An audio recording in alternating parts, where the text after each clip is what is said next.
অধিনায়ক লিটন রয়েছেন দুর্দান্ত ছন্দে। নেদারল্যান্ডস সিরিজের ফর্ম টেনে এনেছে এশিয়া কাপেও, তাতে প্রথম ম্যাচে এক ফোঁটা পাত্তা পায়নি হংকং চায়না। ব্যাটে বলে তাদেরকে কোণঠাসা করে প্রথম ম্যাচে দারুণ এক জয় নিয়ে উঠছে বাংলাদেশ।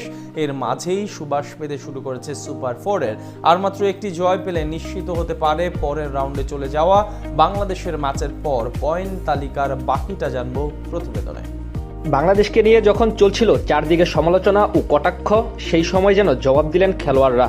যারা মনে করেছিলেন হংকং এর সাথে হেরে গ্রুপ পর্বে বিদায় নিবে বাংলাদেশ কিংবা সুপার ফোরের স্বপ্ন বাংলাদেশের জন্য নয়, তাদের জন্য যেন এর মাঝে একটি চরম শিক্ষা দিয়ে দিয়েছেন লিটন দাসের দল। টাইগাররা নিজেদের উদ্বোধনী ম্যাচে মুখোমুখি হয় হংকং চায়নার বিপক্ষে, যেখানে দারুণ জয় তুলে নিয়ে দুর্দান্ত সূচনা করেছে বাংলাদেশ। শুরুতেই আম্পায়ারের বিতর্কিত সিদ্ধান্তে জিসান আলীর গুরুত্বপূর্ণ উইকেট হাতছাড়া হলেও সাকিব, তাসকিন, উড়িষ্যাদের দুর্দান্ত বোলিংয়ে 143 রানে থামে হংকংয়ের ইনিংস। তিনজনেই নেন দুটি করে উইকেট। জবাবে ব্যাটিংয়ে কিছুটা ধীরগতির সূচনা হয়। ওপেনাররা ব্যর্থ হলেও লিটন ও হৃদয়ের জুটি ম্যাচের নিয়ন্ত্রণ আনে।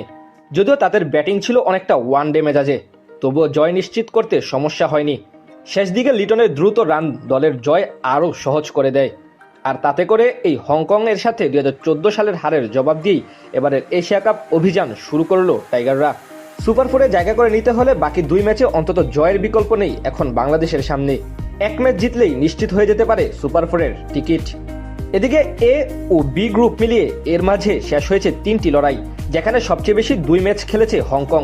যদিও আনুষ্ঠানিক ঘোষণা আসেনি, তবে 2 ম্যাচে হার তাদেরকে অনেকটা টুর্নামেন্ট হতে বিদায় করে দিয়েছে। এখন শুধু আনুষ্ঠানিকতা বাকি। প্রথম ম্যাচে হংকং চায়নার বিপক্ষে দাপুটে জয় পেয়েছিল আফগানিস্তান। বড় ব্যবধানে সেই ম্যাচে জয় তুলে নিয়ে তারা বুঝিয়ে দেয় এই ফরম্যাটের নিজেদের রাজত্ব। অন্যদিকে শুভমান গিল, সূর্য কুমারদের আরব আমিরাতের বিপক্ষে ছিল একতরফা ম্যাচ। মাত্র 57 রানে অল আউট করে দেয় আমিরাতকে। এরপর মাত্র 4.3 ওভারেই লক্ষ্যে পৌঁছে যায় তারা। এতেই বোঝা যায় স্কাইয়ের দল কতটা দারুণ ছন্দে রয়েছে টুর্নামেন্টের শুরু থেকেই। বল ও ব্যাট দুই দিক থেকেই নিজেদের আধিপত্য বিস্তার করে আসর শুরু করলো বর্তমান বিশ্ব চ্যাম্পিয়নরা। এদিকে 3 ম্যাচের খেলা শেষে পয়েন্ট টেবিলে কার অবস্থান কোথায়, যেখানে স্বাভাবিকভাবেই 1 নম্বরে আছে সূর্য কুমার যাদবের দল। যদিও 2 পয়েন্টের চেয়ে তাদের নেট রান রেট দেখলে চোখ কপাল উঠবে যে কারো। রেকর্ড 10.48 নেট রান রেট তাদের। তলানিতে অবস্থান করছে আরব আমিরাত। এদিকে কোনো ম্যাচ খেলেনি পাকিস্তান ও ওমান। বি গ্রুপে 1 নম্বরে আছে আফগানিস্তান, তাদের পয়েন্ট 2, সমান পয়েন্ট বাংলাদেশেরও। তবে রান রেট হয়ে দাঁড়িয়েছে পার্থক্য। আফগানদের রান রেট 4.7, অন্যদিকে বাংলাদেশের পয়েন্ট 1.00। যারা মনে করেছিলেন হংকং এর সাথে হেরে গ্রুপ পর্বে বিদায় নিবে বাংলাদেশ কিংবা সুপার ফোরের স্বপ্ন বাংলাদেশের জন্য নয়, তাদের জন্য যেন এর মাঝে একটি চরম শিক্ষা দিয়ে দিয়েছেন লিটন দাসের দল।